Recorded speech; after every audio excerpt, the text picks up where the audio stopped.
kelima ini, ya. Ya, kita mencapai pertemuan kelima, kita akan berbicara tentang sosialisasi. Ya. Nah, cuman mungkin hari ini, ya kalau biasanya saya presentasi dulu materinya, kemudian Anda berdiskusi. Nah, hari ini saya balik gitu ya. Anda berdiskusi dulu, baru kemudian kita bahas ya materinya. Oke, saya share screen dulu.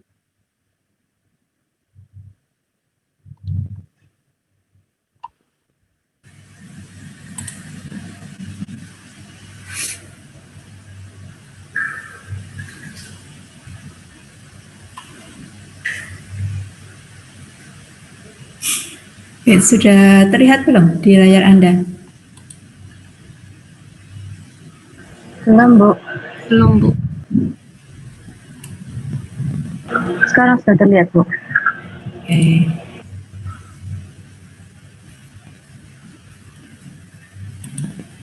Sebentar ya.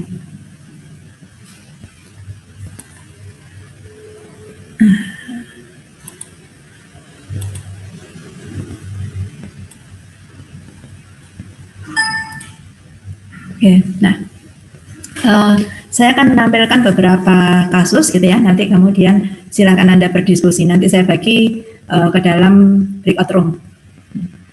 Nah, kasus yang pertama, ya. Oke, saya besarkan saja. Nah, ini adalah kisah anak-anak feral, ya. Anak yang dibesarkan oleh binatang. Ya, mungkin selama ini kita lihat di film gitu ya, ada Tarzan gitu kan. Kalau misalnya Anda pernah lihat filmnya atau mungkin baca ceritanya gitu kan. Kalau Tarzan itu kan juga dibesarkan oleh sekawanan kera gitu ya, kalau nggak salah. Ya. Kemudian juga mungkin Anda pernah melihat filmnya Disney Mowgli, ya, Jungle in the Book, ya.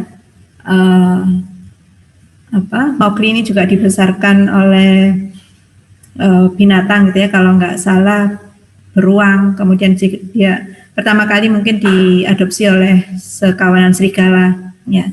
Nah itu. Nah ternyata beberapa penelitian ya menunjukkan bahwa kisah-kisah itu tidak hanya sekedar kisah, ya.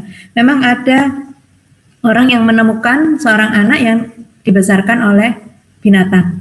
Ya, nggak tahu mungkin orang tuanya apa gitu ya, membuang atau gimana gitu ya. Nah, tapi pada tahun 1798 ya ada laporan seorang anak ditemukan di hutan Aveyron di Prancis, ya.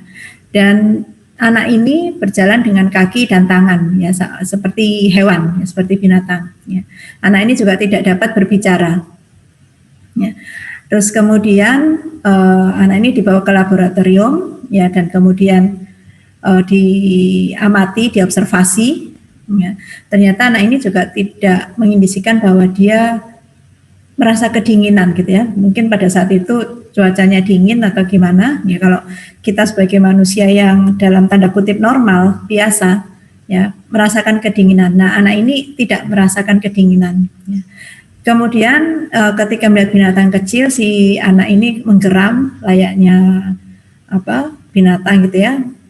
Seperti kalau Anda melihat anjing, melihat kucing gitu kan. Nah, kemudian si anak ini menerkam binatang kecil tersebut lalu memakan tanpa dimasak. Ya, perilakunya sama seperti binatang. Nah, tentu saja anak ini juga tidak bisa berbahasa gitu ya, tidak bisa berbicara. Ya. Mungkin hanya menggeram saja. Ya. Nah, itu tahun 1798. Nah, baru-baru ini di tahun 2002, ya. Hampir 10 tahun yang lalu gitu ya, tapi ini lebih baru lah, ya, lebih terbaru. Ya, itu juga ada ditemukan seorang anak di Kamboja, di hutan rimba Kamboja, ya, dan perilakunya mirip seperti anak yang ditemukan di hutan Aveyron, jadi juga tidak bisa berkomunikasi dengan orang lain. Ya, kemudian tentunya juga tidak tahu apa sopan santun, tata krama gitu kan, perilakunya juga mirip seperti binatang. Ya. Nah, ini ternyata memang ada, ya, dan ini disebut anak-anak feral. Ya. Nah, kalau di Disney itu kan kalau si Mowgli kan bisa berbicara gitu kan, artinya bisa berbahasa manusia. Ya, nah tapi di dunia nyata gitu ya, anak yang dibesarkan oleh binatang memang tidak bisa berbicara, tidak bisa berbahasa. Ya, sama seperti binatang. Ya, beda dengan anak-anak yang dalam tanda kutip normal gitu ya, dibesarkan oleh manusia. Ya. Nah, ini temuan anak-anak feral. Ya. Nah, kemudian ada juga anak yang terisolasi. Ya, memang sengaja diisolasi, dipisahkan dari orang lain. Ya, nah, ini memang ada ditemukan. Ya, namanya Jimmy. Ya, saya lupa tahunnya berapa. Ya. Nah, Ginny ini ketika ditemukan oleh petugas di California, ya, ditemukan di rumahnya, itu Ginny berusia 13 tahun. Ya, sudah mulai masuk remaja ya.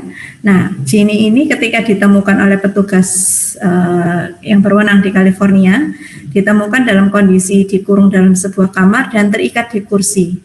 Nah, setelah dilakukan penyelidikan, ya, ternyata ditemukan fakta bahwa Ginny ini dikurung di kamar dan diikat di sebuah kursi di dalam kamar tersebut sejak usia 20 bulan. Ya, belum ada, nggak sampai 2 tahun usianya ya, 20 bulan ya, setahun lebih ya, dia mulai diikat di kursi dan dikurung di kamar oleh ayahnya. Ya. Nah, selidik ayahnya saat ditemukan ini ya, si Ginny ini ayahnya waktu itu berusia 70 tahun dan ternyata si ayah ini memang tidak menyukai anak-anak gitu ya, benci dengan anak-anak ya. Nah, sementara ibunya ya ini buta sebagian ya, dan dia juga takut pada suaminya ya, jadi mungkin tidak berani mendekati Ginny, tidak berani mengasuh Ginny sebagaimana layaknya seorang ibu ya.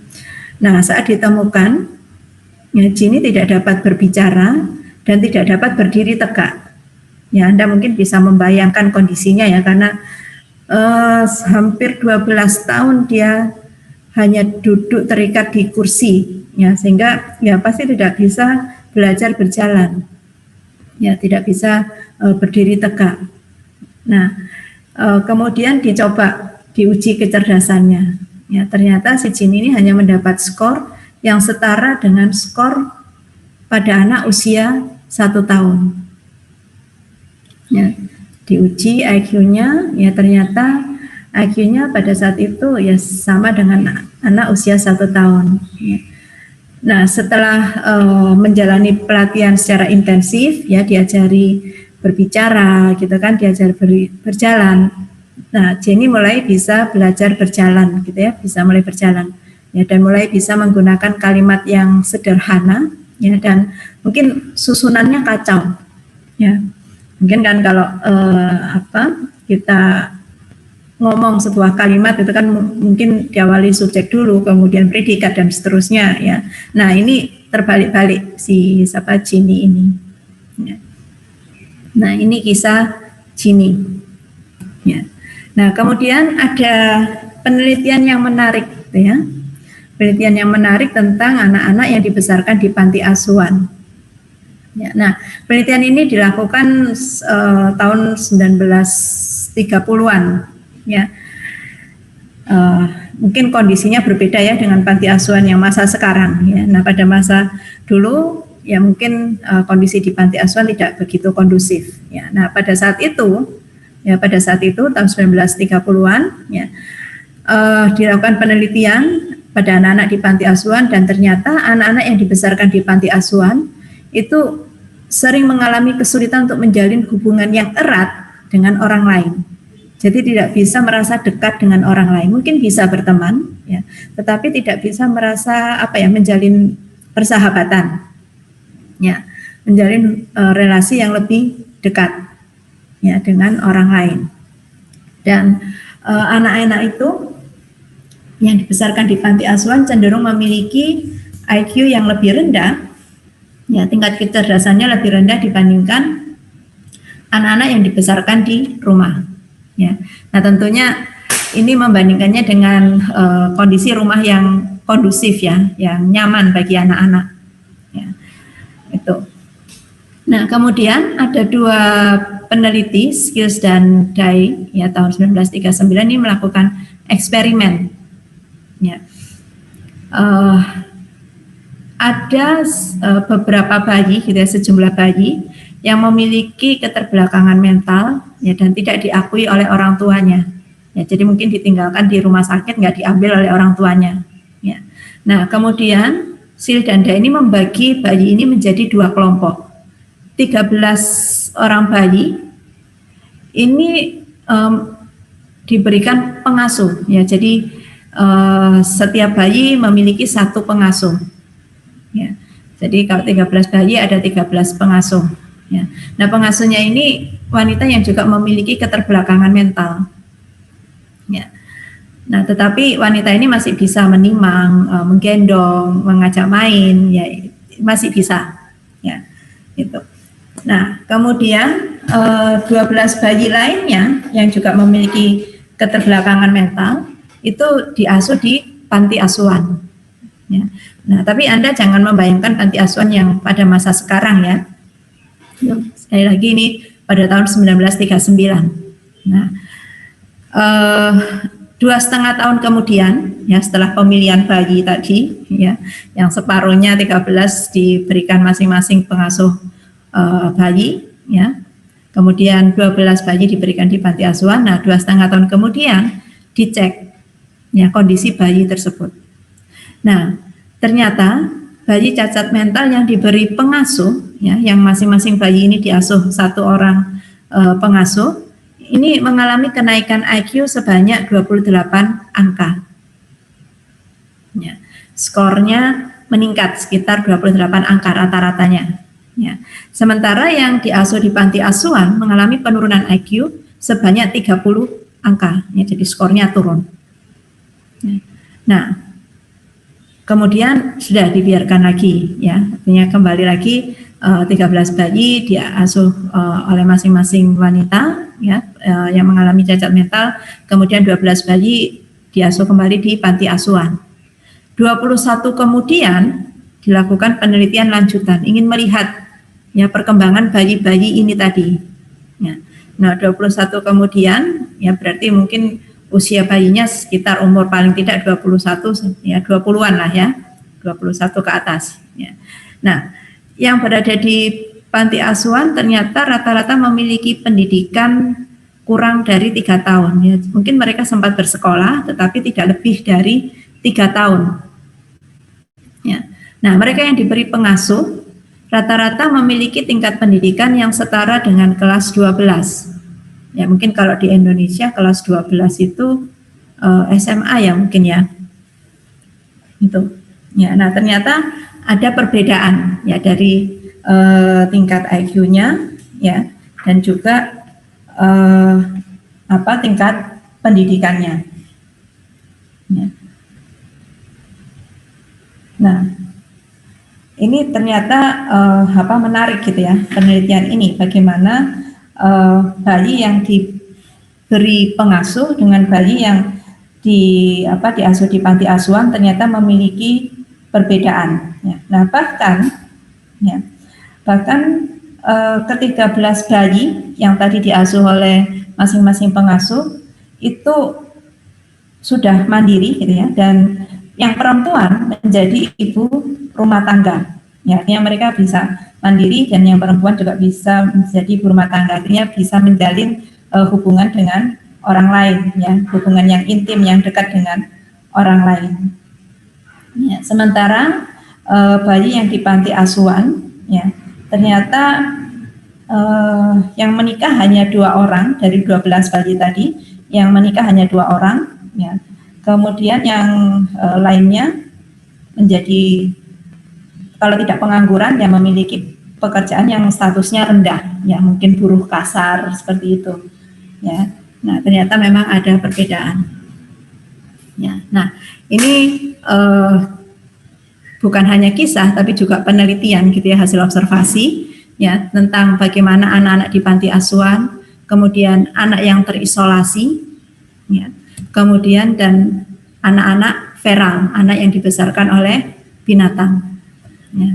Nah, yang ingin saya inginkan kalian berdiskusi adalah apa yang membuat manusia menjadi dalam tanda kutip manusia gitu ya. Artinya sama seperti kita sekarang ini, ya bisa berinteraksi dengan orang lain, bisa menjalin hubungan yang dekat, kemudian bisa berkomunikasi, bisa berperilaku. Ya, nah itu apa?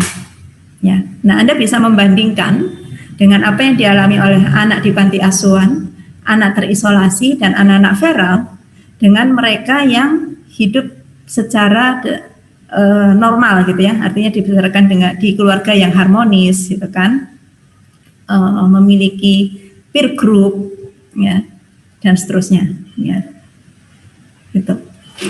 Oke, paham ya? Apakah ada yang bergabung lagi? Oh ya, sudah 29 ya.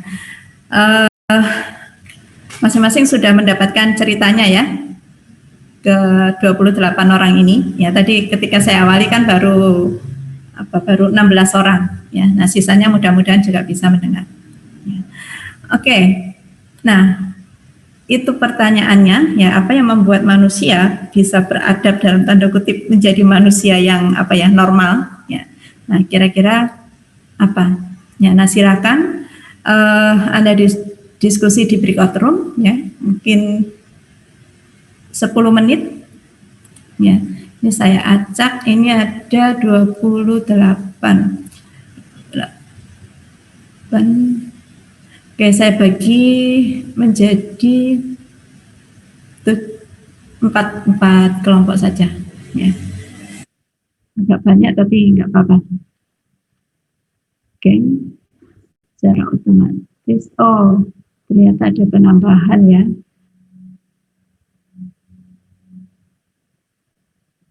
Oke, nggak apa-apa.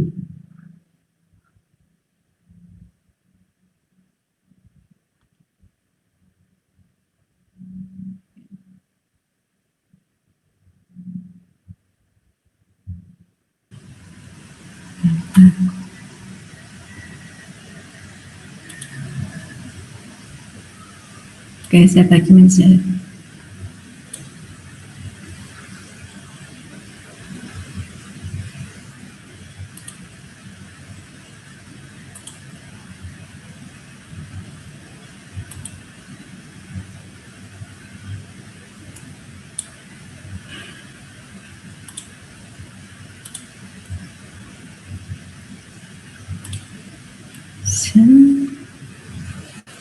oke. Oke.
Ya, semuanya sudah berkumpul kembali. Oke, kita share ya masing-masing kelompok ya jawabannya apa.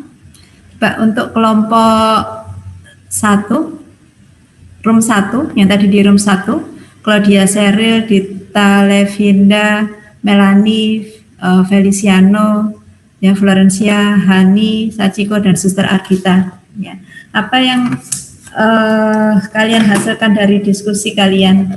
Ya, apa pendapat kalian? Apa yang membuat manusia menjadi manusia?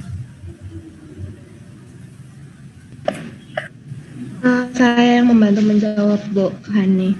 Oke, silakan Hani. Manusia bisa menjadi manusia itu harus punya proses yang dimana dia tuh dapat bersosialisasi. Maksudnya kayak ada faktor lingkungan, faktor keluarga yang membantu dia tuh agar bisa bertumbuh gitu. Karena dengan ada bantuannya keluarga, lingkungan, akhirnya dia tuh bisa mempunyai pertumbuhan yang konkret dan dia bisa melakukan taks-taks atau taks-taks ke depannya kayak gitu sih, Bu. Oke, jadi harus ada sosialisasi ya? Iya. Kalau saya tambah. Iya. Kemudian apalagi tadi Hani? Sosialisasi. Dan sosialisasi. Lebih kalau kita sih ngomongnya lebih ke arah situ sih, Bu. Agar orang ini bisa mempunyai pemikiran yang konkret nantinya. Oke. Great, maka harus bisa bersosialisasi ya. Kan dari situ akhirnya ada proses pembelajaran dari dia masih kecil sampai dia ke depannya, ke besarnya kayak gitu, Bu. Oke.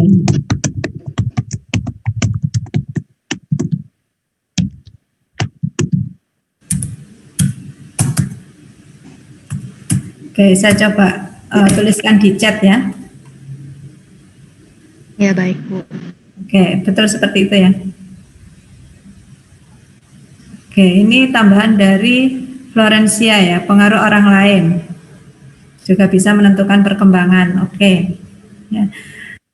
Jadi ada sosialisasi, ada pengaruh orang lain juga ya. Oke, ada tambahan lagi untuk room 1, dari room 1?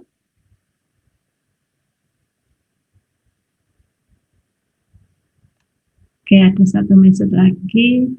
Pengaruh lingkungan. Oke, ya pengaruh lingkungan. Ya, lingkungan ini maksudnya orang lain kah? Atau lingkungan fisik? Sachiko, bisa dijelaskan? Bisa pengaruh orang lain juga dari luar tadi yang sudah dijelasin sama Olive tadi sama Hani Mirato juga. Tapi juga bisa dari kayak tempat lingkungan dia tinggal, Bu. Jadi dia menyesuaikan diri sama lingkungan tempat dia tinggal itu. Oke, artinya lingkungan tempat tinggal itu dengan manusianya yang ada di situ ataukah lingkungan fisiknya? Dua-duanya bisa, Bu. Dua-duanya bisa ya. Oke, ya makasih Sachiko. Ada lagi tambahan dari room 1?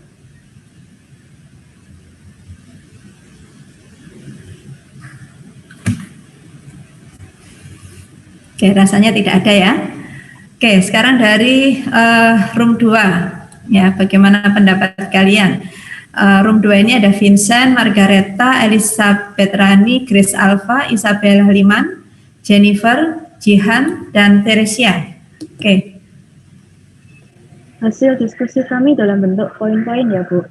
Oke, boleh. Mau dituliskan di chat atau di secara lisan? Saja boleh, Bu. Hah? Saya bacakan boleh? Oh, boleh. Menurut kami yang akan membuat manusia itu seorang manusia. Yang pertama itu membutuhkan pengasuh yang tepat. Dalam arti pengasuhnya itu bukan binatang, tetapi memang manusia, gitu, Bu. Oke, yang tepat ya, manusia. Oke, kemudian? Hal yang kedua itu manusia membutuhkan edukasi sejak dini agar bisa beradaptasi dengan lingkungan.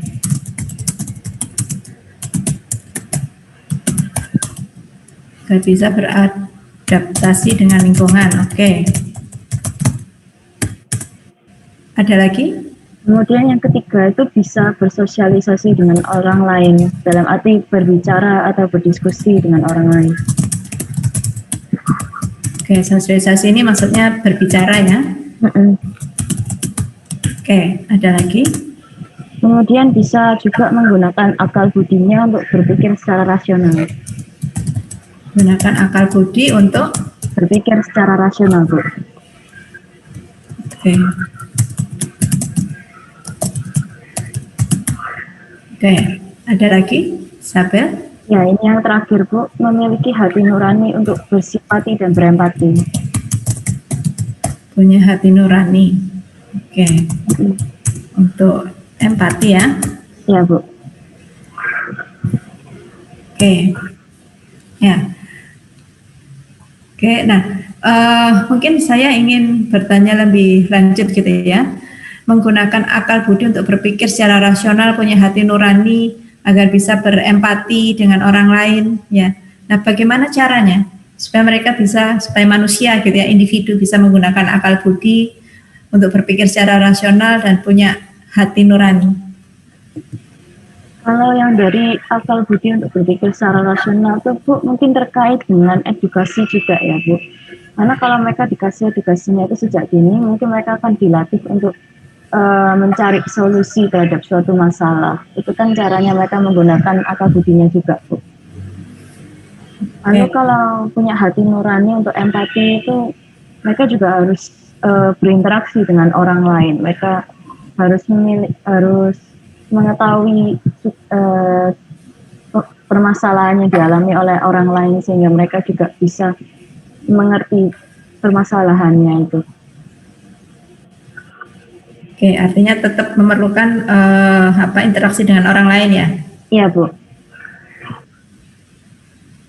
Oke, ya. Oke, terima kasih Isabel. Ada tambahan lain dari room 2 selain ini tadi, ya. Perlu pengasuh yang tepat, perlu edukasi, ya, sosialisasi dengan orang lain, berbicara, berdiskusi. Ya. Ada tambahan lagi? Oke, rasanya itu semua sudah ini ya, sudah terangkum di sana ya. Oke, terima kasih room 2. Room 3, bagaimana pendapat Anda room 3? Ini ada Fidelia, Anabel, Kairina, Marichelle, Esra, Natalia, Maharani, Olivia, dan Aro.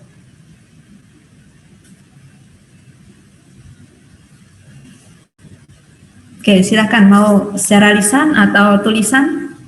Terserah. Halo Bu, Ya,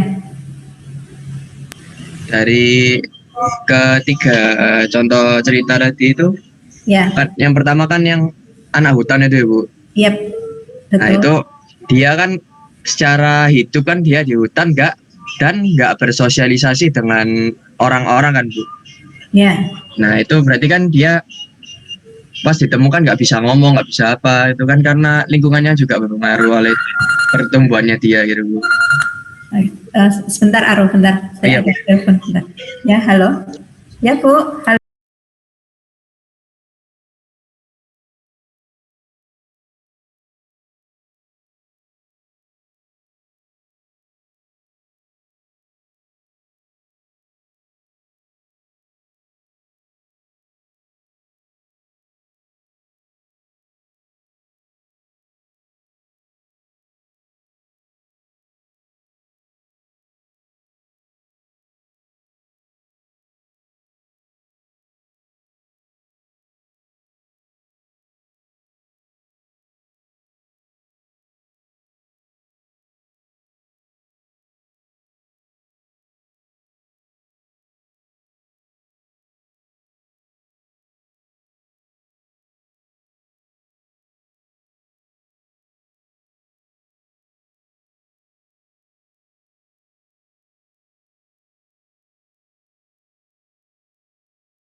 Ya, oke, maaf, saya harus menerima tadi ada telepon dari gurunya anak saya itu. Anak saya lupa absen. Oke, ya silakan tadi siapa Aro ya? Iya Bu. Ya, diulangi lagi Aro. Untuk yang pertama tadi kan anak-anak feral itu kan ya tinggal di hutan Bu. Jadi hidup dan bersosialisasi mereka di dalam hutan ya berarti sama binatang kan Bu. Ya, betul. Nah, tidak bersama dengan manusia-manusia yang lain.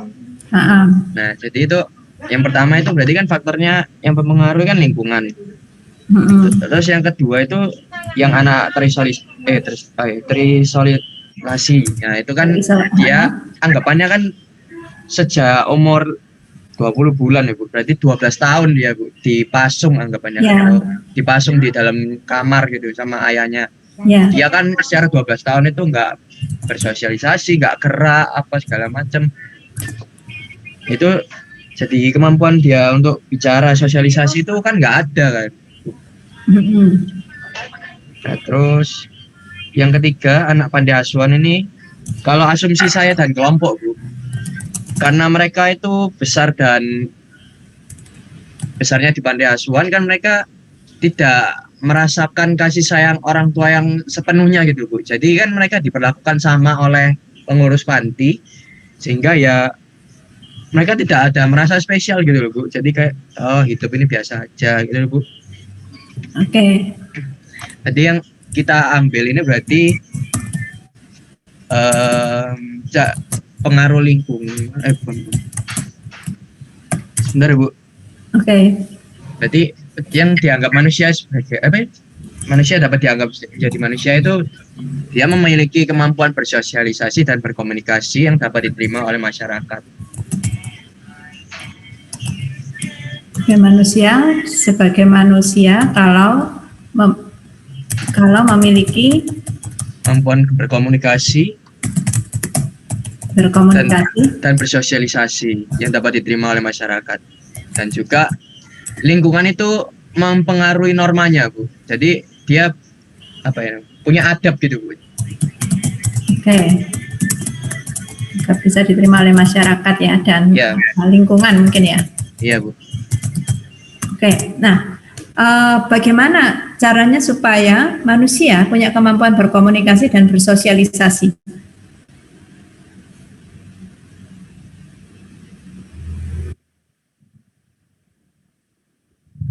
Mungkin lanjutannya di sana, ya. Bagaimana caranya supaya manusia memiliki kemampuan berkomunikasi dan bersosialisasi? Kalau menurut saya kelompok harusnya itu manusia itu harus cara bersosialisasi dan berkomunikasi harus bertemu langsung dengan manusia juga. Jadi harus secara nyata langsung hands on gitu ketemu sama manusia. Kalau misalnya bahas dari sisi akal budi ya Bu, saya tuh cukup yakin sih Bu, orang yang anak feral itu punya akal budi, tapi karena dia besar di lingkungan hewan, jadi akal budinya itu kayak terlimitasi, kalah sama instingnya gitu. Ya anatominya manusia sih Bu, tapi dia kan nggak bisa komunikasi karena nggak ketemu langsung dengan manusia. Oke, ya. Jadi harus bertemu langsung dengan manusia lain ya. Iya Bu. Oke. Ada tambahan lagi, room 3?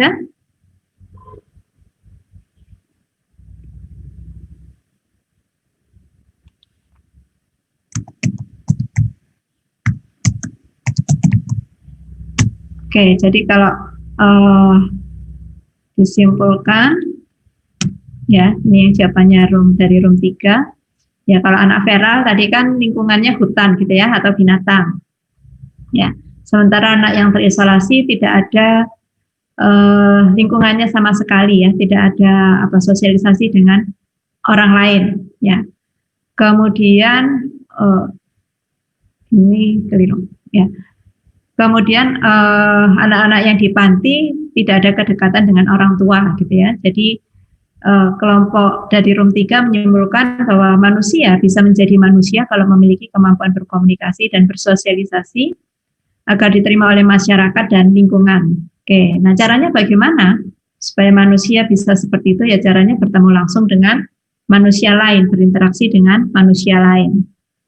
Oke, terima kasih kelompok dari room 3. Terakhir, kelompok 4, ya, dari room 4, di sini ada Cory, ada Sharon, ada Ferdi, ada Ellison, ada Ashira, Cindy, dan Dito. Oke, silakan. Kelompok kami menyimpulkan bahwa lingkungan sosial, terutama pola asuh, itu sangat berperan besar dalam membuat manusia menjadi manusia. Jadi yang dimaksud adalah pola asuh itu dapat mengajarkan si anak untuk bersosialisasi, untuk berinteraksi, dan untuk menyesuaikan dengan norma dan nilai yang berlaku dalam kehidupan sehari-hari. Jadi contohnya tadi yang dijelaskan untuk empati itu kan merupakan sesuatu yang dipelajari. Oke. Lalu contohnya adalah orang tua yang berperan besar dalam mengajarkan anaknya cara berkomunikasi agar bisa melakukan interaksi dengan orang-orang di sekitarnya. Jadi bisa dilihat dari kasus-kasus yang tadi, tanpa keberadaan dari orang tua, anak tersebut tidak dapat tumbuh besar layaknya seperti manusia-manusia yang lain. Justru mereka lebih menunjukkan karakteristik yang menyerupai perilaku hewan. Oke. Ya, selain itu kalau misalkan membahas tentang yang di panti asuhan, mungkin anak-anak yang ada di panti asuhan itu tidak memiliki kesempatan yang sama. Kalau misalkan dibesarkan dalam keluarga itu fokusnya ya ke anaknya itu doang. Kalau misalkan di panti asuhan mungkin karena jangkauannya lebih luas, jadi fokusnya nggak bisa ke satu orang atau dua orang saja gitu. Oke, jadi anak yang di panti asuhan tidak punya kesempatan gitu ya untuk melatih kedekatan dengan orang lain gitu. Ya, iya. Itu juga mungkin. Oke, terima kasih.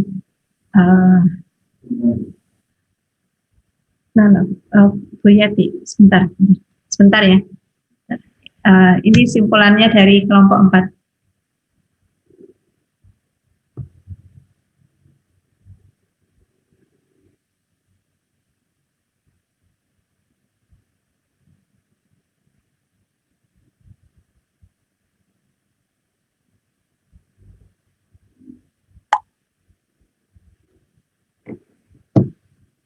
Oke, ya.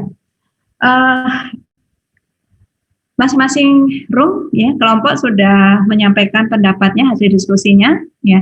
Dan semuanya sama ya. Kalau kita simpulkan semuanya sama, bahwa kita individu ya, manusia akan bisa memiliki kemanusiaan, akan bisa menjadi manusia dalam tanda kutip gitu ya, sifat-sifatnya, bukan hanya secara fisiknya ya, tapi juga sifat-sifat gitu kan, karakteristik kemanusiaan ya, bisa menjadi manusiawi ya, kalau kita memiliki kesempatan berinteraksi dengan orang lain ya, atau kita bisa bersosialisasi dengan orang lain, kita bertemu langsung dengan orang lain ya. Contoh tadi misalnya anak feral gitu ya, ketemunya ya binatang-binatang di hutan ya, karena memang manusia ini kan mungkin memiliki kemampuan beradaptasi gitu ya, memiliki kemampuan beradaptasi dengan lingkungannya ya.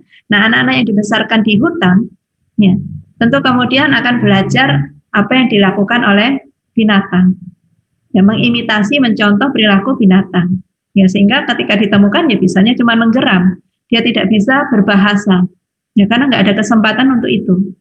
Demikian juga misalnya anak yang diisolasi tadi, dia tidak memiliki kesempatan untuk berbicara dengan orang lain, untuk melatih kemampuan bahasanya, ya.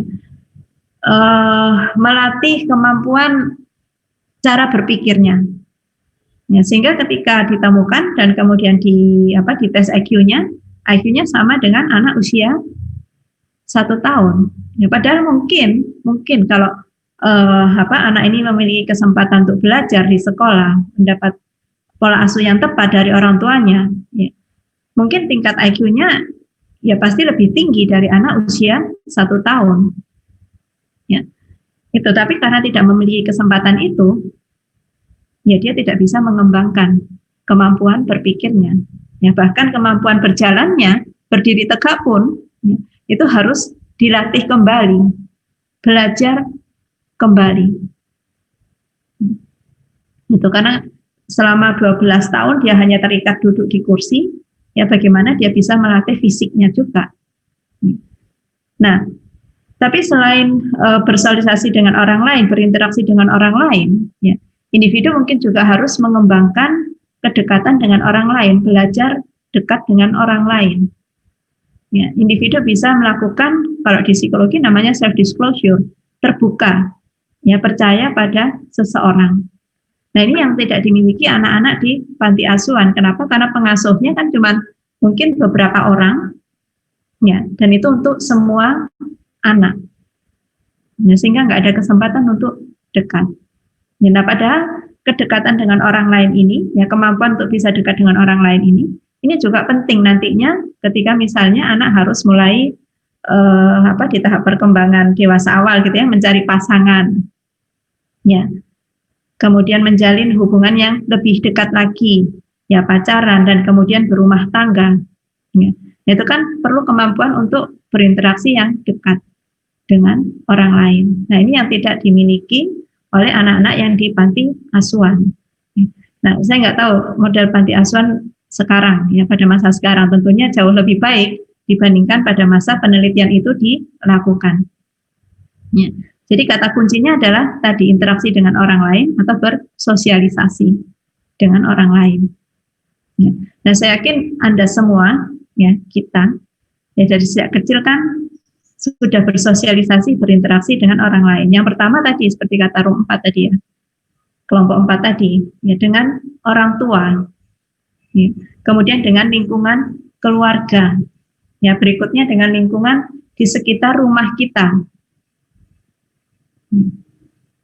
Kita belajar tadi apa yang namanya norma, ya tadi seperti yang disebutkan kelompok 3 tadi, ya room 3 tadi, ya sehingga kita bisa mengikuti aturan norma kelompok. Ya, kita tidak menjadi orang aneh gitu ya di dalam kelompok kita. Ya. Itu kita juga bisa melatih empati kita. Ya, ketika kita berinteraksi dengan orang lain. Ya, diajarkan oleh orang tua gitu ya. Oh, itu ada orang yang kesusahan, ayo kita tolong. Ya, sehingga kalau misalnya kita melihat pengemis katakanlah gitu ya, atau ada teman kita jatuh, ya kita bisa berempati, ya kita bisa membantu orang tersebut, ya.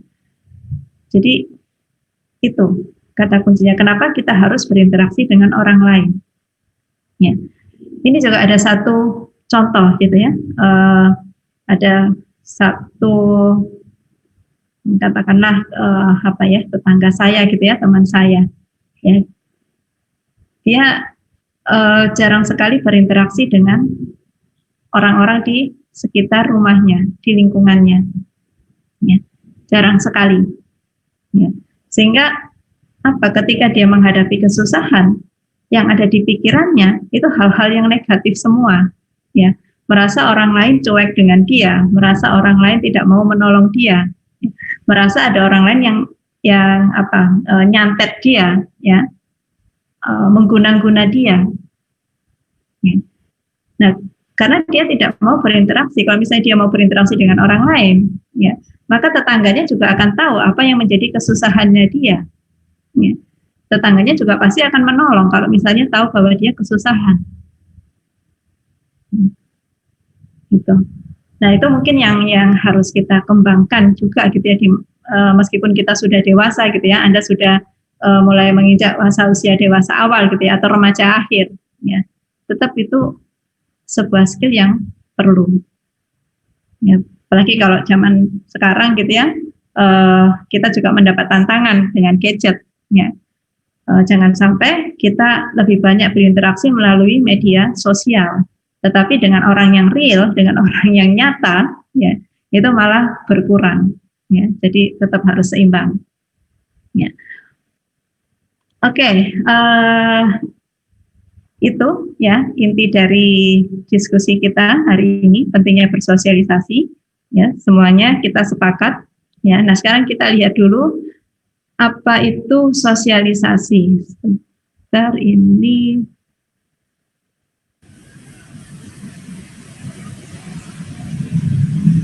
Kok hilang? Oke.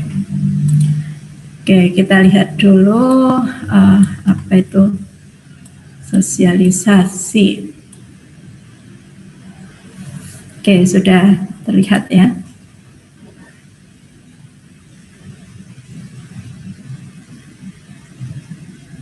Oke, ya. Jadi intinya gitu ya, sosialisasi kita berinteraksi dengan orang lain. Ya, kita belajar sesuatu dari orang lain. Ya, termasuk bagaimana kita mempelajari norma, kemudian juga pikiran, emosi, bahkan diri kita. Ya, itu bisa kita dapatkan melalui sosialisasi. Ya. Nah, salah satu tokoh ya, Kuli ya, itu mengemukakan ada satu teori namanya looking glass self. Ya, melihat diri kita melalui kaca, melalui cermin. Ya, tapi cerminnya ini bukan cermin yang seperti ada di kamar kita gitu ya, cermin untuk berhias ya, tetapi maksudnya adalah melalui orang lain. Ya. Jadi tadi ya sama seperti yang Anda simpulkan melalui diskusi, segi-segi kemanusiaan, bagaimana kita menjadi manusia, ya mengembangkan sifat-sifat manusia, ya diciptakan secara sosial. Tidak bisa kalau kita tidak berinteraksi dengan orang lain. Ya. Perasaan mengenai diri kita pun, yaitu berkembang melalui dengan interaksi dengan orang lain.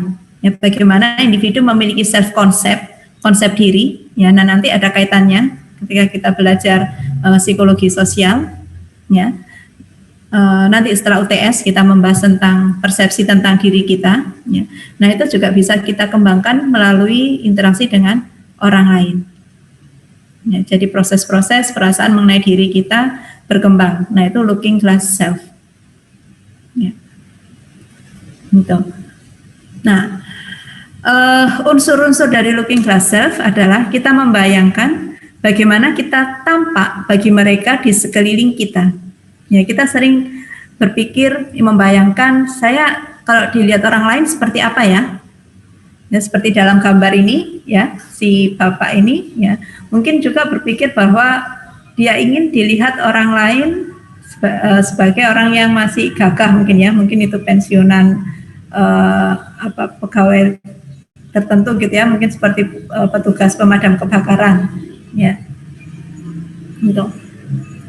Kemudian kita juga bisa menafsirkan reaksi orang lain. Ya, kira-kira orang lain suka nggak ya dengan perilaku saya? Orang lain suka nggak ya dengan keputusan saya? Nah, kita sering menafsirkan reaksi orang lain.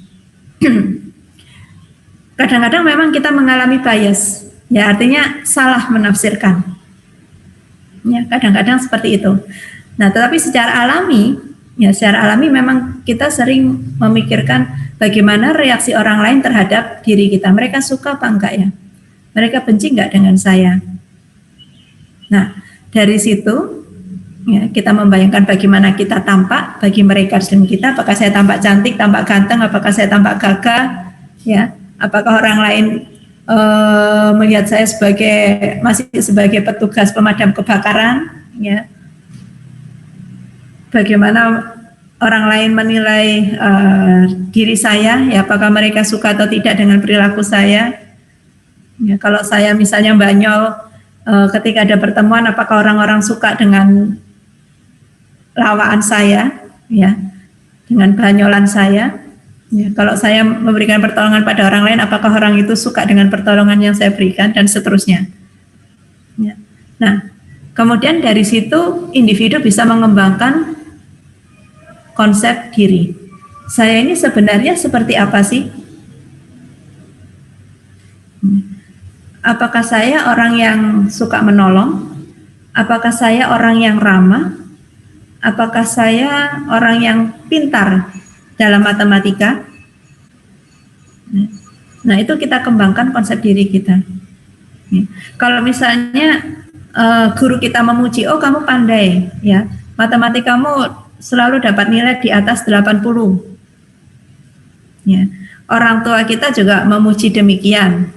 Ya, kamu hebat ya matematikanya selalu nilainya bagus. Ya, maka individu akan mengembangkan konsep diri. Oh, saya pintar dalam matematika.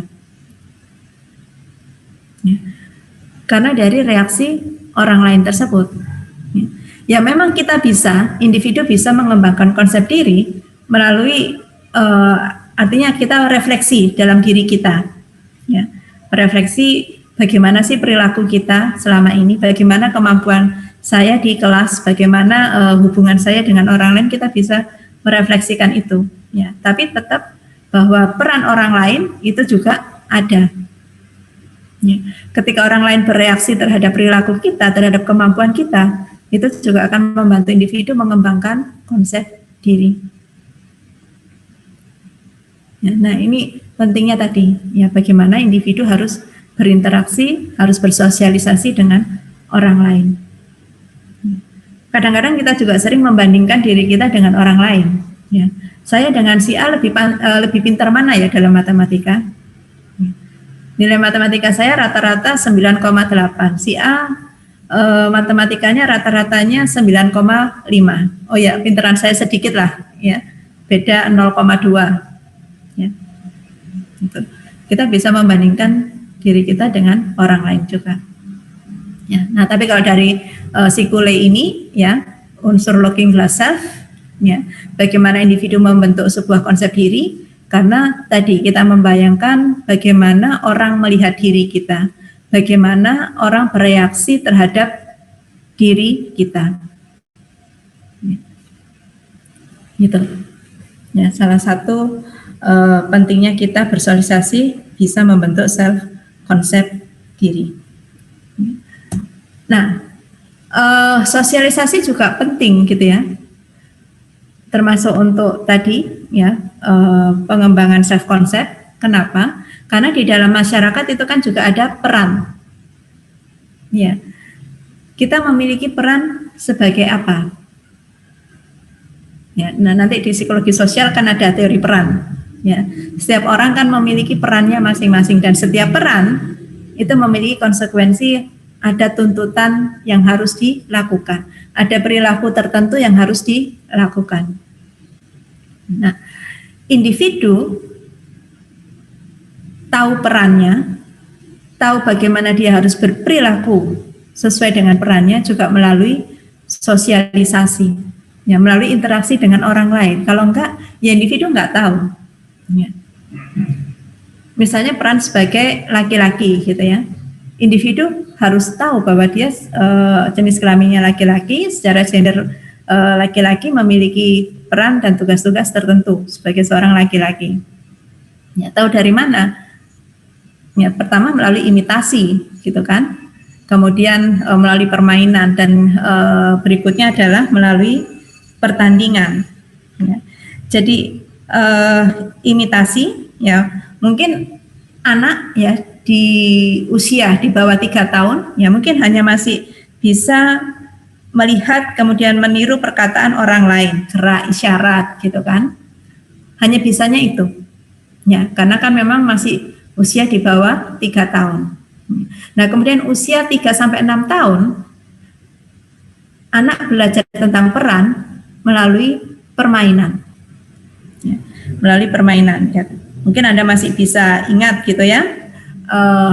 Anda ketika usia 3 sampai 6 tahun ya, itu mungkin kadang-kadang Anda berpikir bahwa Anda seorang supergirl atau mungkin superhero ya, Superman, Spiderman dan seterusnya.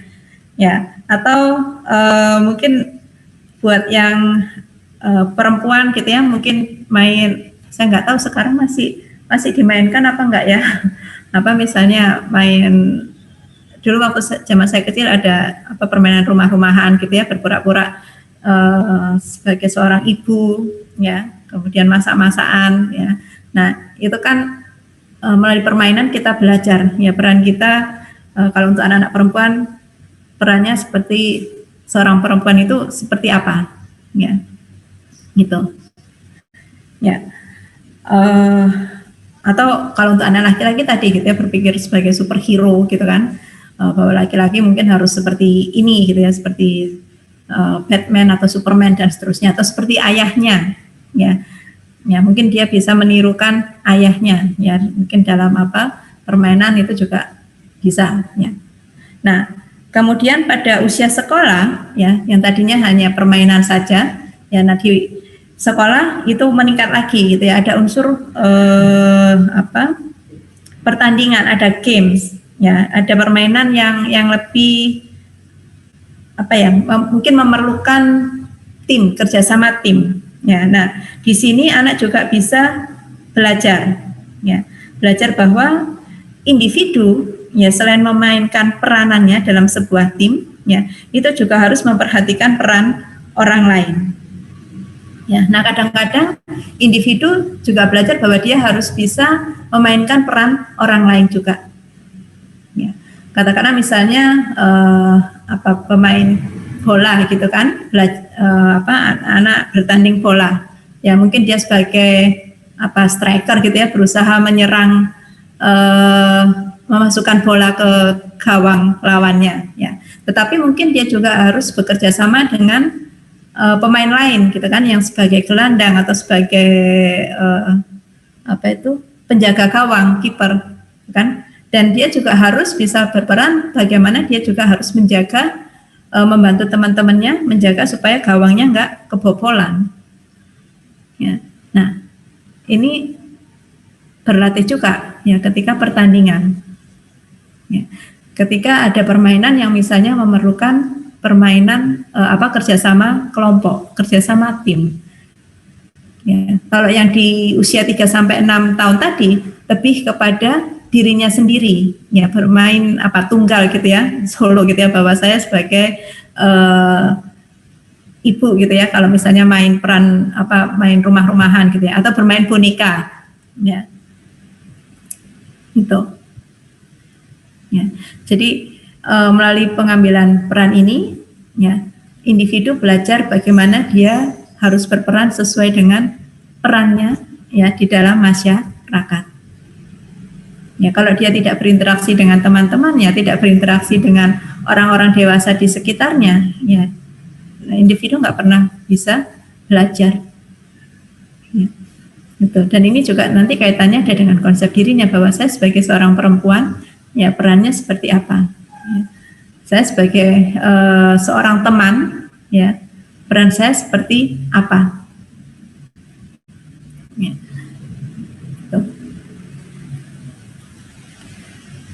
Nah, George Herbert Mead ini, ya, juga mengatakan bahwa individu, ya, melihat dirinya itu sebagai subjek dan sebagai objek. Ya, dia bisa melihat dirinya sendiri sebagai subjek dan sebagai objek. Ya. Kalau dalam bahasa Inggris jelas gitu ya, I dan me. Ya. Kalau I itu kan biasanya yang aktif. Ya. I go to school gitu kan. Nah, tapi kalau me itu kan biasanya sebagai yang pasif, sebagai objek. Ya, nah, dalam bahasa Indonesia memang tidak ada pembedaan gitu ya. Saya dan apa gitu ya, kalau yang sebagai objek. Ya, semuanya yang menggunakan kata saya atau aku. Ya, itu. Nah, I tadi yang sebagai subjek itu adalah individu yang aktif. Ya, individu yang aktif, yang mau melakukan sesuatu, yang memiliki motivasi, ya, yang bisa mengevaluasi dirinya sendiri. Ya. Nah, me itu adalah yang pasif. Ya, individu juga bisa melihat dirinya bagaimana dia dipengaruhi oleh lingkungannya, bagaimana dia dievaluasi oleh I-nya, ya, oleh dirinya yang sebagai subjek. Ya. Nah, ini tadi kaitannya juga masih dengan konsep diri gitu ya, bagaimana individu kemudian mengembangkan konsep dirinya. Ya, apakah kemudian dia cenderung melihat dirinya sebagai sesuatu yang negatif gitu ya, ataukah masih bisa melihat dirinya ya banyak hal yang positif dalam dirinya. Itu jadi intinya ya dari George Herbert Mead ini ya, yang membagi diri sebagai I dan me, sebagai yang aktif dan pasif ya, karena individu juga merupakan agen yang aktif. Ya, dia bisa termotivasi untuk melakukan sesuatu. Ya. Sementara individu juga bisa menjadi sebuah objek, ya, yang dianalisa, dievaluasi oleh AI, ya, dan bisa dipengaruhi oleh orang lain. Ya. Itu tadi, ya, dalam proses sosialisasi, ya, individu kan juga dipengaruhi oleh orang lain. Nah, sosialisasi, ya, dalam individu, ya, juga bisa dilihat dari teori perkembangannya Piaget, perkembangan kognisi. Ya, artinya ketika individu belajar berinteraksi dengan orang lain, belajar tentang norma, ya, belajar tentang aturan, itu juga harus memikirkan tahap perkembangan kognitifnya. Ya, ketika orang lain atau orang tua, ya, guru mengajarkan tentang norma, harus disesuaikan dengan tahap perkembangan kognitif individu. Ya. Misalnya pada tahap perkembangan operasional konkret gitu ya, maka individu harus diberikan contoh yang nyata. Ya, anak usia 7-12 tahun tidak bisa diajarkan untuk memikirkan sesuatu yang abstrak. Ya. Jadi anak bisa diajarkan hal yang salah dan benar misalnya. Ya. Ketika temannya berbuat curang, anak tahu ya bahwa itu berbuat curang. Ya, misalnya dalam permainan lompat tali ini misalnya, ya, si temannya misalnya gagal untuk melompati talinya dan harusnya dia yang kemudian berperan yang menggoyangkan talinya, ya, tapi kemudian anaknya tidak mau, ya, maka teman-temannya bisa mengatakan bahwa anak itu curang. Ya, kenapa? Karena tidak mau mengaku bahwa dia tadi gagal melompat tali. Nah, anak usia 7-12 tahun bisa, ya, mengatakan itu, menunjukkan bahwa ini sesuatu yang curang atau salah. Ya, atau temannya berbohong, anak akan bisa tahu, bisa mengatakan bahwa temannya berbohong. Ya, kenapa? Ya, karena ada buktinya secara konkret. Ya, tadi dia melihat temannya misalnya makan kue pada saat pelajaran, ya, tetapi ketika ditanya gurunya, ya, si anak mengatakan tidak, saya nggak makan.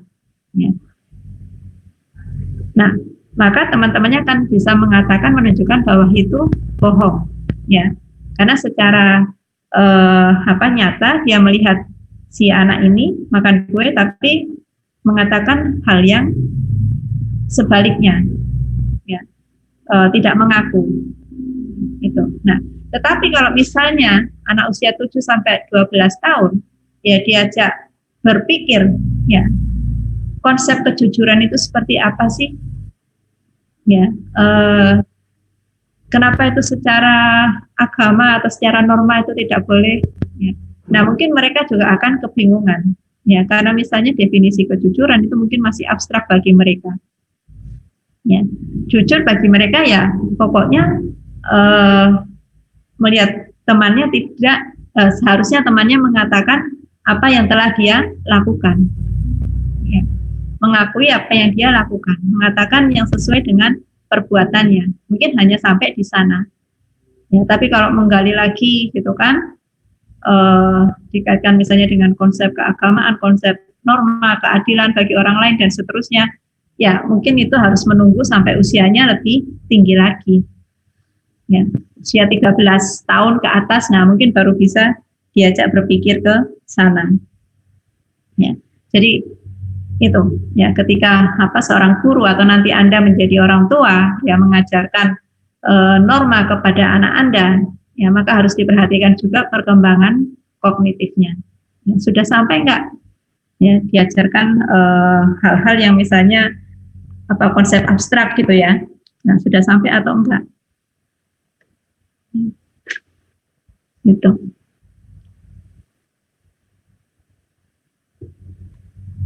Nah, kaitannya dengan sosialisasi, ini juga untuk berkaitan dengan perkembangan kepribadian individu juga. Ya. Kalau misalnya saya kaitkan dengan teorinya Freud, ya, kita tahu Ya, teorinya Freud ada id, ego, dan superego. Nah, superego ini dari mana? Kan nggak mungkin muncul tiba-tiba dengan sendirinya. Ya, tentunya dari sosialisasi dari lingkungan sekitarnya, dari orang-orang di sekitarnya. Ya, walaupun Freud kemudian tidak membahas lebih banyak gitu ya tentang proses terbentuknya superego, ya kan?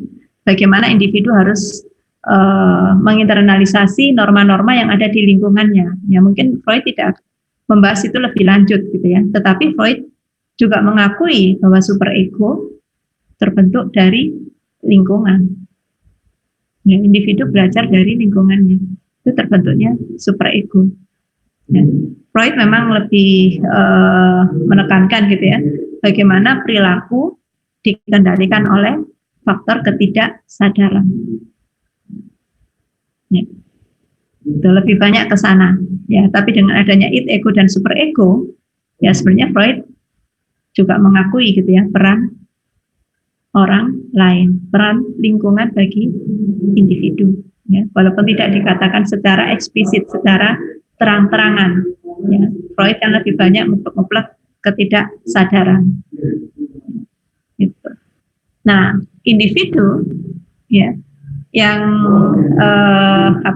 yang sehat gitu ya secara mental ya mestinya bisa mengendalikan id-nya ya kalau itu sesuatu yang merugikan ya instingnya ya,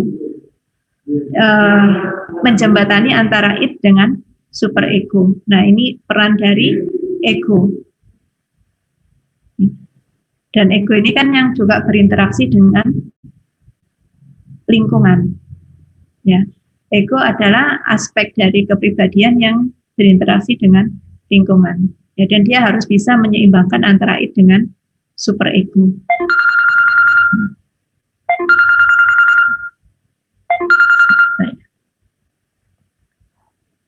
Ya, halo.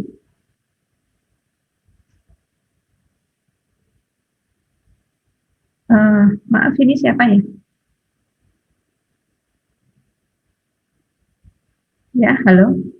Maaf, saya lagi ngajar.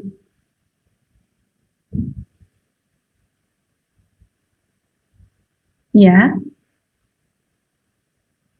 Oh, oke. Anda ada di mana?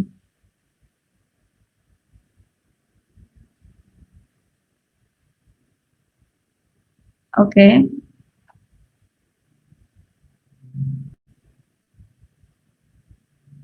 Oh, oke. Sini mau dikirim ke mana?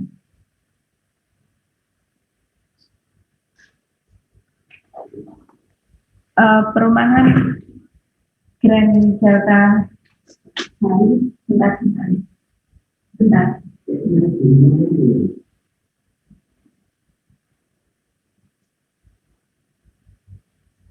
Halo. Oh ya.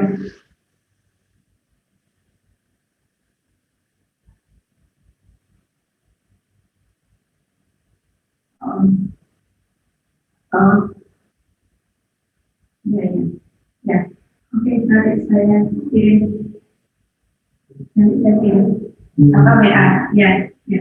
Oke, terima kasih ya.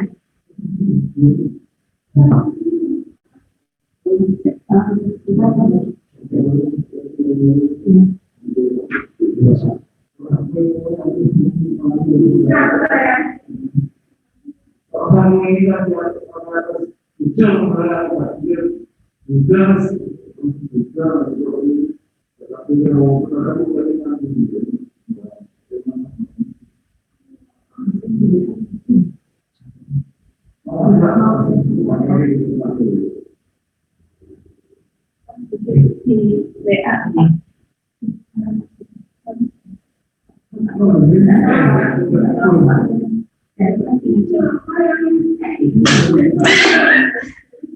Oke, I'm back. Maaf, hari ini banyak telepon. Oke, jadi itu ya intinya perkembangan kepribadian Freud gitu ya dan kaitannya dengan sosialisasi. Ya, itu.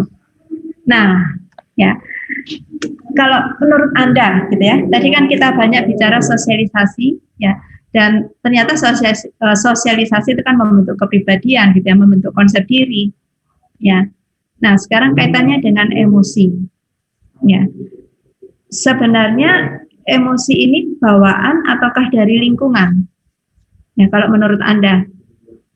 Jadi sudah kita bahas ya di kepribadian. Ya. Nah, tapi menarik juga untuk melihat gitu ya secara sosiologi, ya apakah emosi itu bawaan atau lingkungan.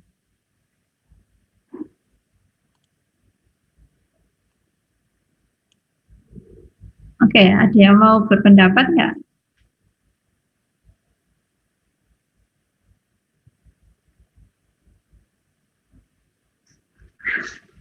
Oke, saya mau minta pendapatnya Asyira. Kalau menurut saya sih bawaan dari dirinya sendiri ya, Bu. Oke, bawaan dari dirinya sendiri. Oke, Esra?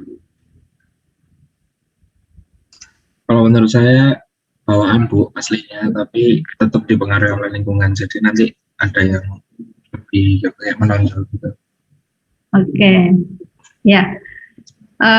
Saya sependapat gitu ya dengan Anda berdua ya. Ya bahwa sebenarnya emosi ya bawaan gitu ya. Setiap individu kan pasti memiliki emosi gitu ya, entah marah, entah takut, happy dan seterusnya.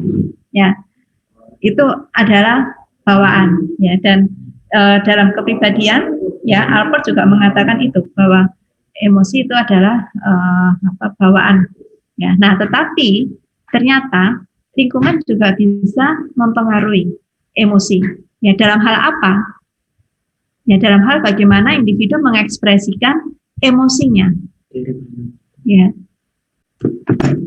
Bagaimana individu mengekspresikan emosinya. Nah, mungkin itu ada pengaruh dari lingkungan. Ya. Oke, ini ada chat. Saya baca dulu. Oh, oke. Ya. Oke, mau pindah device nggak apa-apa. Ya, silakan. Ya, gitu. Ya. Nah, mungkin cara mengekspresikan marah gitu ya. Ya mungkin pada umumnya sama gitu ya. Bagaimana orang marah kita tahu mungkin mata melotot gitu kan. Intonasi kalimat ya, suara, intonasi suara itu pasti naik ya. Tetapi mungkin ada budaya tertentu mungkin yang memiliki cara berbeda untuk mengekspresikan marahnya. Ya, misalnya kalangan keraton Jawa gitu ya, perempuan yang bangsawan, ya. Nah, mungkin mereka dibatasi cara mengekspresikan marahnya, nggak boleh seperti rakyat jelata gitu ya, perempuan kebanyakan ya yang mungkin kalau marah bisa meledak-ledak gitu kan, gitu. Ya, sehingga ekspresi marahnya berbeda. Ya. Nah, tetapi tetap kan individu memiliki emosi marah. Ya, demikian juga misalnya happy gitu ya, senang, perasaan terkejut. Ya. Nah, saya pernah baca bukunya Laura gitu ya. Saya lupa judulnya gitu ya, tapi itu bercerita tentang keluarga di Amerika pada tahun 1870-an ya, 1870-an ya. Nah, di situ pernah diceritakan gitu ya bahwa orang dewasa pada masa itu, ya mungkin juga pada masa sekarang ya, itu dilarang menunjukkan ekspresi terkejutnya ya di muka umum. Ya, jadi kalau mereka kaget gitu ya, ya sudah, tapi tidak boleh sampai yang seperti mungkin teriak, kaget gitu. Nah, itu nggak boleh. Ya, gitu. Atau saya pernah mungkin di kepribadian mungkin pernah bercerita tentang sipil ya yang memiliki 16 kepribadian. Ya, di lingkungan agama yang dianut oleh sipil kan dilarang keras untuk mengekspresikan perasaan senang gitu ya, nggak boleh tertawa berlebihan. Ya, itu. Ya, jadi emosi memang bawaan ya, tetapi bagaimana cara mengekspresikan itu dipengaruhi oleh lingkungan juga. Ya. Oke, mungkin saya agak cepat ya, ternyata sudah jam 10.18.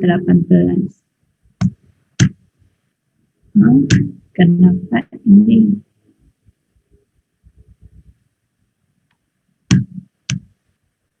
Oke. Ini kok macet.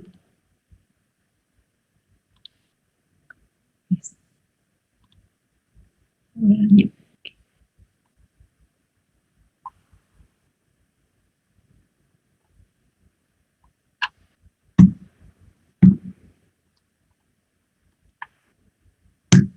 Nah, oke. Ya. Nah, selanjutnya adalah bagaimana tadi ya sempat kita bahas ya sosialisasi ke dalam gender ya, bagaimana individu mengetahui perannya ya ketika dia memiliki gender tertentu ya, sebagai laki-laki, sebagai perempuan ya. Nah, ternyata dari keluarga ya kan, dari keluarga kita juga belajar tentang peran kita sebagai gender ya, misalnya sebagai anak perempuan, sebagai anak laki-laki ya. Kemudian dari teman sebaya ya, mungkin kita juga bisa belajar juga ya tentang peran gender kita ya. Kemudian dari media massa ya. Nah, itu tadi ya, bahwa lingkungan itu juga mempengaruhi kita gitu ya, bagaimana kita memiliki atau berperilaku sesuai dengan peran kita ya. Dalam keluarga misalnya untuk urusan masak memasak gitu ya, urusan domestik rumah tangga mungkin lebih banyak dibebankan ke anak perempuan dibandingkan ke anak laki-laki ya, walaupun mungkin semakin ke sini gitu ya, ke tahun yang sekarang ya mungkin lebih berimbang ya, mungkin lebih berimbang ya. Tapi mungkin sebagian besar masih itu ya, bahwa urusan domestik ya lebih banyak diajarkan pada anak perempuan ya.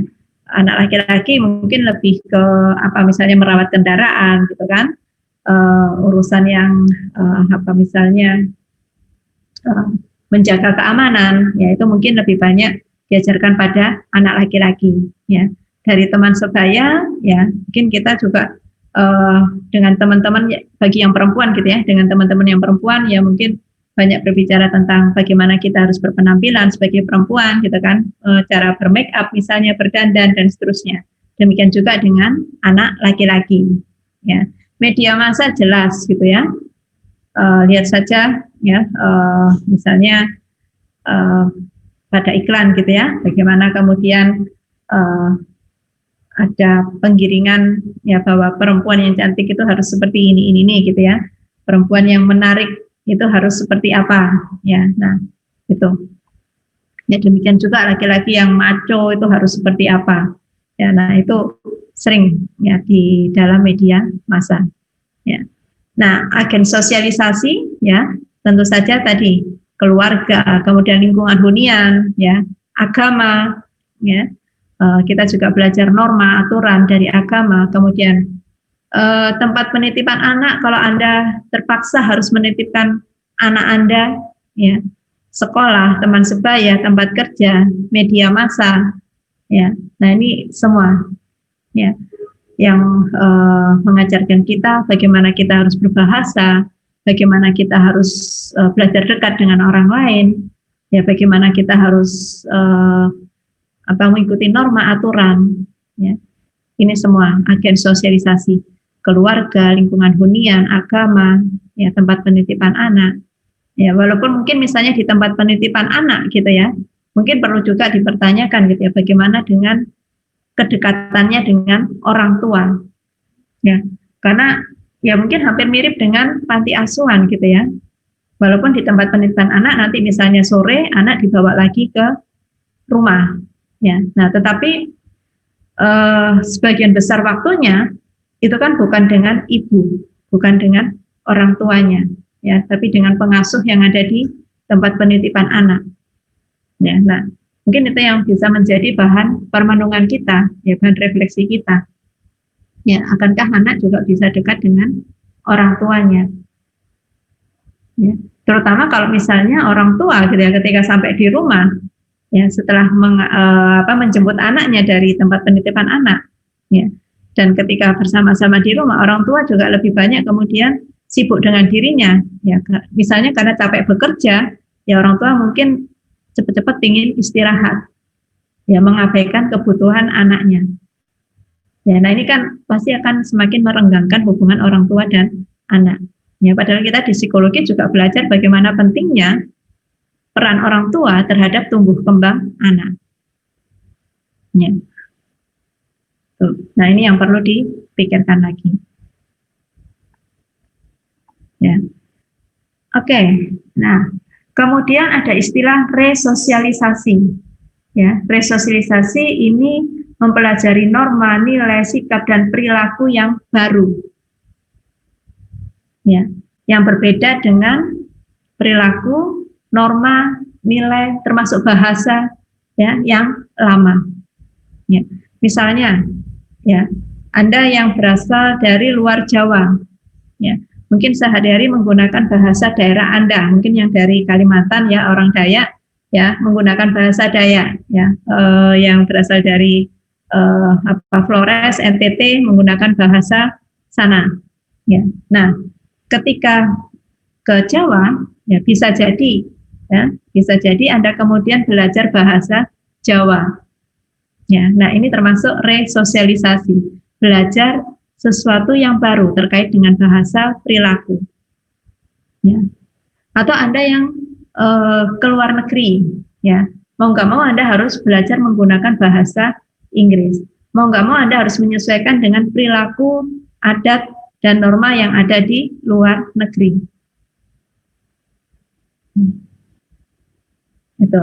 Atau misalnya nggak jauh-jauh gitu ya, Anda masuk sekolah yang baru, ya, dari SMA kemudian masuk ke perguruan tinggi. Nah, mungkin Anda mempelajari sesuatu yang baru, ya, bagaimana Anda harus lebih mandiri, ya, bagaimana Anda harus bisa mengatur jam kuliah, ya, karena jam kuliahnya kan pasti berbeda-beda setiap hari, ya kan? Teman satu kelas juga berbeda-beda, ya, setiap mata pelajaran, mata kuliah, beda dengan waktu sekolah, ya, waktu sekolah kan sudah pasti mulai jam 7.15 sampai jam 4 sore misalnya, ya. Nah, tetapi ketika di kuliah itu berbeda waktunya, ya. Atau misalnya Suster Ardita gitu ya, maaf Suster saya jadikan contoh gitu ya, masuk ke biara, ya, pasti akan mempelajari norma dan aturan yang baru. Ya, nah itu namanya resosialisasi. Ya. Atau institusi yang total gitu ya, misalnya militer, ya, Anda yang misalnya masuk tentara, ya, Anda tidak boleh keluar gitu ya dari kam tentara tersebut, ya, karena masa pendidikan, ya, maka Anda akan mempelajari sesuatu yang baru, ya, resosialisasi. Ya, dan jelas ini kalau institusi total seperti tentara tadi, ya, Anda memang betul-betul di brainwashing gitu ya, mempelajari hal yang baru. Ya, ini, ya, setiap dari diri kita, ya, mungkin pernah mengalami resosialisasi. Oke, nah, kapan sosialisasi berakhir? Ya, ternyata sepanjang perjalanan hidup kita pasti mengalami sosialisasi dan mungkin resosialisasi, ya. Tetapi intinya sosialisasi, ya, mempelajari sesuatu, ya, entah itu peran, ya. Misalnya dari masa remaja ke masa dewasa muda, gitu kan? Ya, masa remaja mungkin Anda sosialisasi, ya, menjadi seorang remaja, gitu ya, dengan gaya hidup, misalnya dengan fashion, gitu kan, yang berbeda dengan kaum yang sudah tua, gitu ya, dengan orang tua Anda, ya, gitu. Nah, ketika masa dewasa muda, ya, Anda mulai menikah, nah, Anda kan belajar lagi, ya, bagaimana Anda menjalankan peran sebagai seorang istri, bagaimana Anda menjalankan peran sebagai seorang suami. Ya, ketika masa dewasa menengah, gitu, Anda memiliki anak, ya, Anda juga belajar bagaimana harus menjadi orang tua. Ya. Ketika masa usia lanjut, ya, mungkin Anda harus belajar lagi, gitu ya. Kalau kaitannya dengan keturunan, ya, Anda berinteraksi dengan cucu Anda, ya. Anda mulai mempelajari hal-hal yang sifatnya religius, gitu kan, karena makin mendekati akhir dari kehidupan, ya, mungkin seperti itu, ya. Tapi intinya sosialisasi itu berjalan sepanjang kita hidup, ya, tidak hanya pada masa kanak-kanak, tidak hanya pada masa remaja, masa dewasa muda juga, masa dewasa menengah, usia lanjut juga. Ya, ketika Anda mulai bekerja, ya, Anda kan sosialisasi juga ya dengan teman-teman sekantor Anda, dengan jadwal pekerjaan Anda dan seterusnya. Oke, nah refleksi di akhir ya, apakah kita tahanan sosialisasi? Apakah hidup kita melulu harus sosialisasi dan ditentukan oleh lingkungan kita? Ada yang berpendapat nggak? Bisa berpendapat? Anda setuju nggak bahwa kita adalah tahanan sosialisasi? Nggak henti-hentinya kita bersosialisasi. Artinya kita dikendalikan oleh lingkungan kita.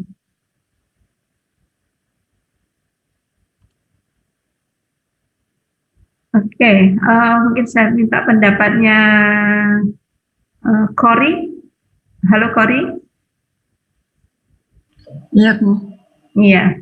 Oke, bagaimana pendapatmu Cory? Apakah kita ini dikendalikan oleh lingkungan? Kita terus-menerus bersosialisasi ini, Cory? Kalau menurut saya, kita tuh selalu bersosialisasi, cuma nggak dikendalikan sama lingkungan sosial. Nggak dikendalikan oleh lingkungan sosial. Iya, jadi kita tuh akan selalu bersosialisasi, cuma tidak dikendalikan sama lingkungan sosial. Oke, kenapa, Cory?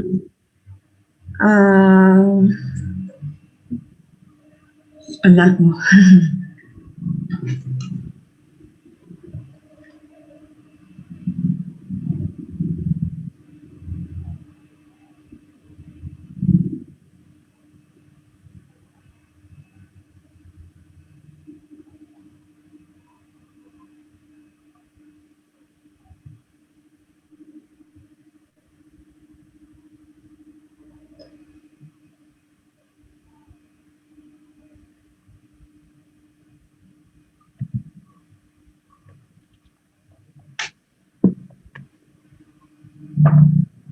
Oh, itu Bu. Karena kenapa individu tidak dikendalikan sama lingkungan sosial? Karena individu itu mengambil keputusan itu secara pribadi itu Bu, secara sendiri. Oke. Tapi individu akan selalu mengalami itu proses individu akan selalu mengalami proses interaksi sosial. Ya. Oke, Cory. Ya, jadi menurut pendapatmu, ya individu nggak bisa lepas dari interaksi sosial ya, Cory ya. Nggak bisa lepas dari sosialisasi, tapi individu juga punya hak, juga punya kemampuan untuk menentukan diri sendiri. Ya, Cory ya. Oke, ya, thank you, Cory. Ya, saya sepakat gitu ya. Ya, kalau dikatakan bahwa kita harus terus-menerus bersosialisasi, ya, karena kita harus menyesuaikan diri kita dengan perubahan yang ada dalam diri kita. Ya, tadi gitu ya, dari yang masih lajang, ya single, kemudian memiliki pasangan, kita kan harus menyesuaikan diri, karena kita berinteraksi dengan pasangan kita, dan kita juga memiliki norma bagaimana kita berperilaku, misalnya kalau Anda perempuan sebagai istri, dan kalau Anda laki-laki sebagai suami. Ya, itu tetap ada norma yang mengatur itu. Nah, tetapi kita juga punya kemampuan berpikir. Ya, tadi kalau dari George Herbert tadi ada I dan me. Ya, I itu kan aktif. Ya, dan kita juga tahu gitu ya, kalau dari psikologi, ya kita memiliki orientasi kognitif, ya kan kita juga bisa memutuskan. Ya, kita bisa mempertimbangkan. Ya, ini sesuai nggak dengan saya? Ya. Nah, artinya bahwa kita juga bisa menjadi agen yang aktif. Kita menentukan mana yang baik bagi diri kita. Ya, katakanlah misalnya Anda sebagai remaja gitu ya, mungkin para remaja tergila-gila dengan K-pop. Ya, tapi Anda merasa ini nggak cocok dengan saya. Ya, saya kurang suka dengan K-pop. Saya kok lebih suka dengan keroncong misalnya, ya untuk lagu. Ya, saya begitu menikmati kalau mendengarkan keroncong. Ya sudah, nggak apa-apa, ya kan? Anda menjadi diri Anda sendiri. Tapi Anda juga tahu gitu ya, bahwa sebagian besar remaja lebih menyukai K-pop, tapi Anda memilih untuk berbeda, nggak apa-apa. Ya, nah tetapi mungkin ada norma tertentu ya yang tetap harus Anda ikuti sebagai seorang remaja. Ya, katakanlah Anda masih tetap sebagai seorang anak, ya. Normanya Anda harus menghormati orang tua. Ya, nah Anda berpikir bahwa ini sesuatu yang bagus, ya sesuatu yang positif. Ya, bahwa orang tua memang harus dihormati, maka Anda melakukan itu, norma yang itu. Ya, tapi gaya K-pop, ya fashion sebagai K-pop, ya atau mengidolakan K-pop tidak Anda ambil, ya karena Anda merasa jiwa saya bukan di sana, gitu. Jadi tetap ya meskipun individu bagian dari lingkungan, ya individu dipengaruhi oleh lingkungan, tapi individu masih punya privilege, punya kemampuan untuk memutuskan apa yang terbaik bagi dirinya. Ya. Gitu. Ya mungkin kalau di Indonesia ditambahkan selama tidak melanggar atau menyakiti orang lain gitu ya. Gitu. Ya. Oke, ada pertanyaan sejauh ini untuk sosialisasi? Ya, sebenarnya tadi saya mau berdiskusi juga gitu ya tentang peran media massa membentuk karakter perempuan yang sekarang ini, ya. Tapi ternyata waktunya nggak cukup. Ya.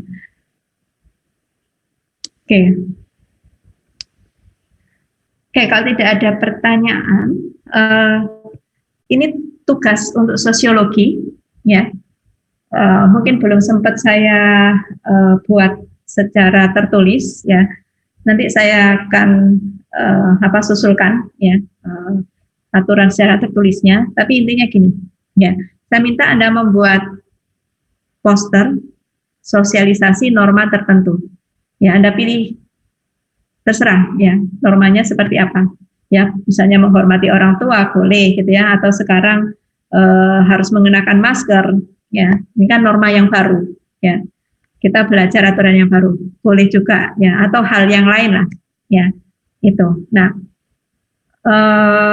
poster ini Anda buat di PPT saja, ya. Anda kan bisa atur, ya, apa besar ukurannya slide-nya, ya.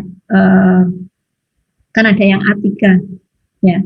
Bisa Anda cari, ya, bagaimana mengatur ukuran slide-nya. Nah, dibuat di situ saja, ya.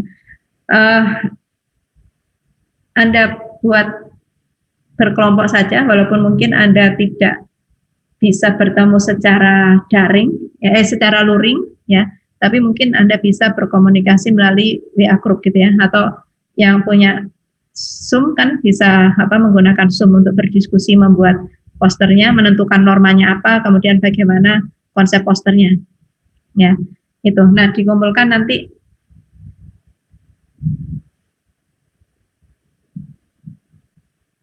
Dikumpulkan nanti pada saat ujian saja ya, biar mungkin Anda lebih banyak waktunya, ya.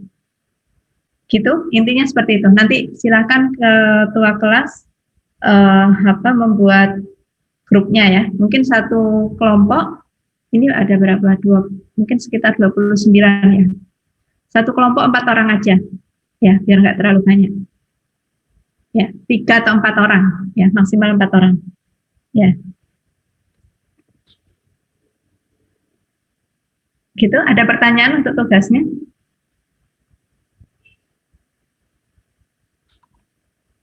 Oke. Ya. Maaf, sekali lagi, Bu, tadi tentang apa? Oh, membuat poster, ya, poster tentang melakukan norma tertentu. Normanya boleh Anda pilih, ya, apapun, ya. Karena membuat norma kan bisa disosialisasikan melalui poster juga, ya.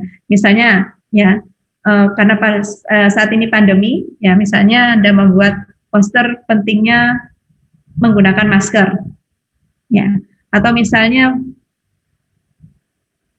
Anda kuliah, gitu kan, misalnya poster bagaimana harus berkomunikasi dengan dosen melalui WA, ya, tata krama chat WA dengan dosen misalnya itu kan bisa juga, ya, atau poster misalnya pentingnya apa kejujuran misalnya, ya, apapun lah terserah Anda, ya. Nah, Anda buat posternya, ya. Nah, cuman supaya lebih mudah, posternya Anda buat dalam bentuk PPT saja, itu kan bisa diatur ukuran slide-nya, ya. Jadi ukuran slide-nya yang A3, ya. Dan nanti Anda cari, ya, paham ya? Dikerjakan secara berkelompok, ya. Anggota kelompoknya 3 sampai 4 orang. Ya. Itu nanti tolong ketua kelas, ya, Aro, membuat daftar kelompoknya. Ya, Bu. Ya. Oke, gitu ya, paham ya? Ya, rasanya cukup mudah kan ini tugasnya. Ya, nanti dikumpulkan saat UTS saja. Ya. Oke, gitu. Oke, kalau tidak ada pertanyaan, ya saya akhiri. Saya mau foto Anda dulu. Ya, yang bisa on cam silakan on cam, yang nggak bisa, nah nggak apa-apa off cam. Ya.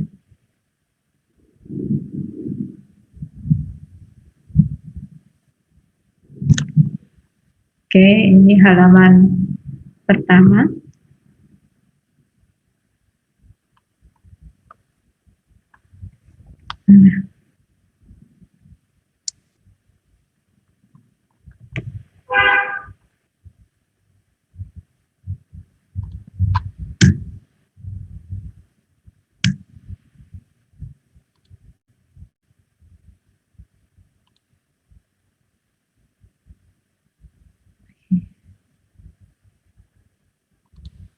Oke, ini halaman kedua, saya foto. Oke, ya sudah, ya. Oke, terima kasih kehadirannya. Ya, sampai ketemu minggu depan sosiologi. Ya, saya akhiri ya. Terima kasih, Bu. Terima kasih, Bu. Terima kasih, Bu.